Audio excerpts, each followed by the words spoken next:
नमस्कार आप सभी को। पिछली वीडियोस में एसक्यूएल कमांड्स कितने टाइप के होते हैं वो किया था। अब इन सब के हम डिटेल्स देख लेंगे कि इनमें जो ऑपरेशंस हैं वो कैसे काम करते हैं। जैसे डीडीएल में पहला ऑपरेशन है क्रिएट का। तो क्रिएट होता क्या है? क्रिएट स्टेटमेंट का प्रयोग करके हम नए डाटाबेस का निर्माण करते हैं। इसका सिंटैक्स होता है create table, as it is लिखोगे, यहाँ पे टेबल का नाम आएगा और फिर जो भी हमारे कॉलम्स हैं कॉलम का नाम आएगा और डाटा टाइप आएगा। एग्जाम्पल देख लीजिए। क्रिएट टेबल स्टूडेंट मैंने लिखा, ब्रैकेट स्टार्ट किया, स्टूडेंट आईडी। अब आईडी जो है वो 1 2 3 4 नंबर में है तो मैंने इंट ले लिया। इंट डाटा टाइप इंटीजर के लिए था और साथ ही मैंने मेंशन कर दिया कि ये एक प्राइमरी की है। फिर स्टूडेंट का नेम लिया, इसको मैंने वैर वेरिएबल कैरेक्टर दे दिया और 50 मैक्सिमम ले ली। नेक्स्ट फोन वैर ले लिया हमने। परसेंटेज डेसिमल, फोन में वैर क्यों लिया? क्योंकि कई बार +91 लगाते हैं, नहीं तो इंटीजर्स ही होते हैं इसमें। परसेंटेज हमने डेसिमल ले ली, 2/2 का हमने रख लिया कि दो, जैसे 70.12 ऐसे। और लास्ट में हमने सेमीकोलन लगाया। सेमीकोलन लगाने पर ही ये पूरा का पूरा टेबल स्टूडेंट के नाम से क्रिएट हो जाएगा। नेक्स्ट है इसमें ऑल्टर। ऑल्टर स्टेटमेंट का यूज करके आप टेबल में नए कॉलम्स को ऐड कर सकते हो या कॉलम में जो पहले से ही बने हुए हैं कॉलम्स उन्हें रिमूव या डिलीट कर सकते हो। कॉलम के डाटा टाइप्स को भी हम चेंज कर सकते हैं ऑल्टर की मदद से। ऑल्टर का मतलब होता है बदलना। इसका सिंटेक्स है ऑल्टर टेबल टेबल नेम, उसके बाद ऐड करना है तो ऐड कॉलम नेम आ गया और डाटा टाइप। आपको कोई भी कॉलम नेम आप लेते हो आपको उसके साथ उसका डाटा टाइप बताना पड़ता है और लास्ट में सेमीकोलन। एग्जाम्पल देख लो। Alter table student add date of birth, date. ठीक, डेट ऑफ बर्थ का जो डाटा टाइप होता है वो डेट होता है। ऑल्टर में जो भी डाटा होगा, चाहे आप ऐड कर रहे हो, चाहे आप डिलीट कर रहे हो, चाहे आप रिमूव कर रहे हो, वो कॉलम के ऊपर होगा। नेक्स्ट है आपका रीनेम। रीनेम डाटाबेस के ऊपर होगा। रीनेम का मतलब होता है नाम बदलना। तो किसी भी स्टेटमेंट का आपको डाटाबेस में जब नाम बदलना हो तो रीनेम स्टेटमेंट आप यूज करोगे। इसका सिंटेक्स है rename table old table name to new table name. तो पहले वाला टेबल नेम मेरा स्टूडेंट था, अब मैंने उसको दे दिया स्टूडेंट 1।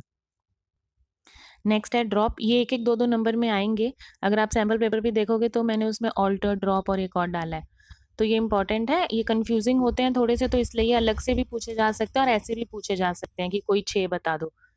तो ड्रॉप स्टेटमेंट का जो प्रयोग है वो पहले से बने डाटाबेस को डिलीट या रिमूव करने के लिए होता है। ड्रॉप पूरा का पूरा डाटाबेस जो टेबल है उसे डिलीट कर देता है।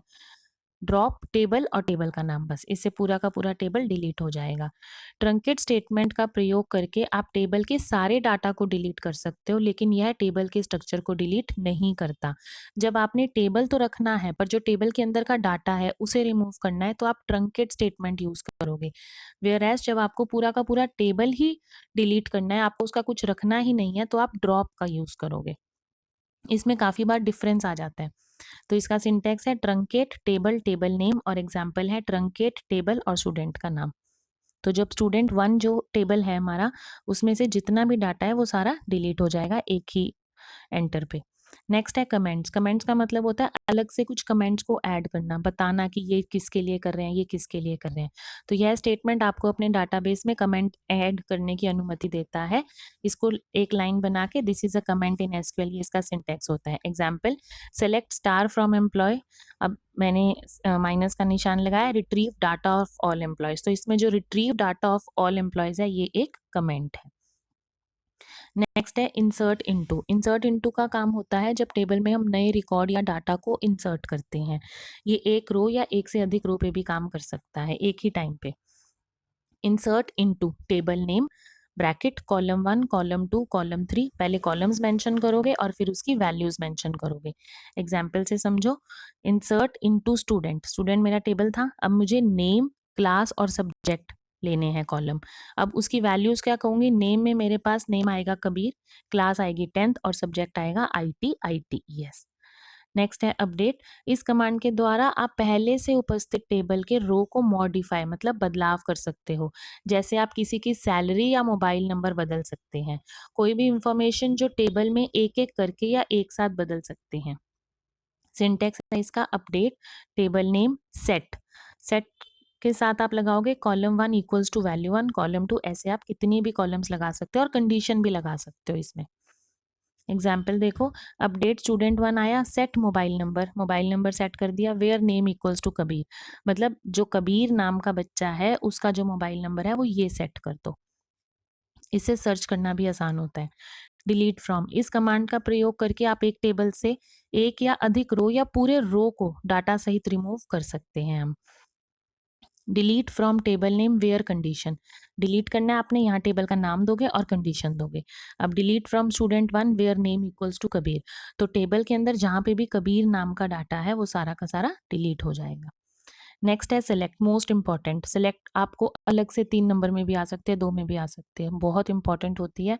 और जो इसके अंदर क्या होता है, किसी भी स्टेटमेंट का प्रयोग करके डाटाबेस में कुछ कंडीशन के आधार पर एक या एक से अधिक टेबल से इंफॉर्मेशन प्राप्त की जा सकती है। सेलेक्ट अकेला ही काम करता है और बहुत ज़्यादा इसका हम यूज़ करते हैं एसक्यूएल क्वेरीज में। अब इसके अंदर जो हम ऑपरेशंस यूज़ करते हैं, from, where, order by, group by, having, ये ऐसे ऐसे इसके साथ इस्तेमाल करते हैं। एग्जाम्पल देखिए, सिंटेक्स है select column 1 column 2 from. From कहाँ से लेना है हमें, टेबल नेम वेयर कंडीशन, तो एक ही साथ फ्रॉम भी लग गया, वेयर भी लग गया। तो select star from employ, select के साथ जब स्टार लगता है तो इसका मतलब सेलेक्ट ऑल हो जाता है, पूरा का पूरा जो एम्प्लॉय का टेबल है वो सेलेक्ट हो जाएगा। Where department equals to marketing, जो मार्केटिंग का डिपार्टमेंट है उसको वो सेलेक्ट कर ले। अब स्टार का उपयोग टेबल में उपलब्ध सभी कॉलम को प्राप्त करने के लिए किया जाता है। ठीक है, नेक्स्ट है आपका ग्रांट। ग्रांट जो कमांड है वो हमें किसी तरह की परमिशन देता है, जैसे कई बार हमारे डाटाबेस पे लॉक्स होते हैं और परमिशन नहीं मिली हुई होती, तो ग्रांट की हेल्प से ग्रांट मिलती है। ग्रांट करने के बाद आप किसी भी डाटा को सेलेक्ट कर सकते हो, अपडेट कर सकते हो, इंसर्ट कर सकते हो या डिलीट कर सकते हो। Grant privilege type on, grant on कर दी। Table name to user name, आप इसमें टेबल का नाम भी देते हो और यूजर का नाम भी देते हो। तो ग्रांट सिलेक्ट कर लिया, इंसर्ट करना है, अपडेट करना है। On student one two Kabir, Kabir यहाँ पे यूजर है और स्टूडेंट वन हमारे टेबल का नाम है। नेक्स्ट है रिवोक। रिवोक कमांड जो है ग्रांट कमांड के एकदम उल्टा काम करती है, इससे अधिकार हम ले लेते हैं, मतलब हम उसको अधिकार ही नहीं देते कि वो हमारे टेबल को सर्च आउट कर सके। तो इसके लिए सिंटेक्स है revoke privilege type on table name from user name. अब revoke select insert on student one from Kabir, अब कबीर नाम का यूजर स्टूडेंट वन को असेस नहीं कर सकता, उसको इस्तेमाल नहीं कर सकता, उसमें कोई बदलाव नहीं कर सकता। नेक्स्ट है कमिट। जब डाटाबेस में एक ट्रांजैक्शन में, ट्रांजैक्शन के लिए इसका यूज होता है, एक ट्रांजैक्शन में किसी प्रकार का चेंज करते हैं तब उसे परमानेंटली सेव करने के लिए कमिट कमांड का यूज करते हैं। देखिए कई बार एम्प्लॉयज हैं उसमें सैलरीज चेंज हो जाती हैं उनकी हर 6 महीने बाद या साल बाद, तो उसे परमानेंट चेंज करना है तो उसके लिए हम कमिट का इस्तेमाल करेंगे। एग्जाम्पल देखिए, begin transaction update employ set salary equals to salary into 1.2 where department equals to marketing. अब इससे आप क्या समझे कि ऊपर जो ये एग्जाम्पल है उसमें ट्रांजैक्शन शुरू होता है तथा ऐसे लोगों की सैलरी में 1.2 गुना बड़ा होगा जिसका डिपार्टमेंट मार्केटिंग है। मार्केटिंग डिपार्टमेंट के लोग जो हैं उनकी सैलरी परमानेंट 1.2 के साथ मल्टीप्लाई करके उसे अपडेट कर दो। कौन से टेबल में, एम्प्लॉय टेबल में। नेक्स्ट है आपका सेव पॉइंट। ये जो कमांड है ये ट्रांजैक्शन में सेव पॉइंट सेट करने में मदद करता है। सेव पॉइंट का उपयोग किसी ट्रांजैक्शन को अस्थायी रूप से सेव करने के लिए किया जाता है।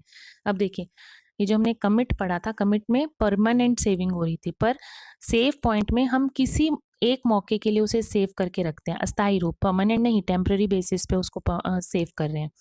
इसमें सिंटेक्स सेव पॉइंट नेम, जहाँ पे भी आपको सेव करना है उस सेव पॉइंट का नाम आपको डालना है। नेक्स्ट है आपका roll back. Roll back command से उन ट्रांजैक्शन को अनडू करने की अनुमति दी जाती है जो पहले से ही डाटाबेस में सेव नहीं किए गए हैं। यह स्टेटमेंट डाटाबेस को उस स्थिति में पुनः स्थापित करने के लिए उपयोगी है जहां अंतिम कमिट स्टेटमेंट का उपयोग किया गया है। मतलब जो रोल बैक है वो कमिट के साथ ही यूज होती है, जहां पे लास्ट में कमिट स्टेटमेंट हुई है तो रोल बैक से हम उसके एक स्टेप पीछे जा सकते हैं। तो रोल बैक का उपयोग करके हम सेव पॉइंट के साथ भी कर सकते हैं हम इसका उपयोग। ये आपका था कंप्लीट। आई होप आप लोगों को समझ आ गया होगा। धन्यवाद।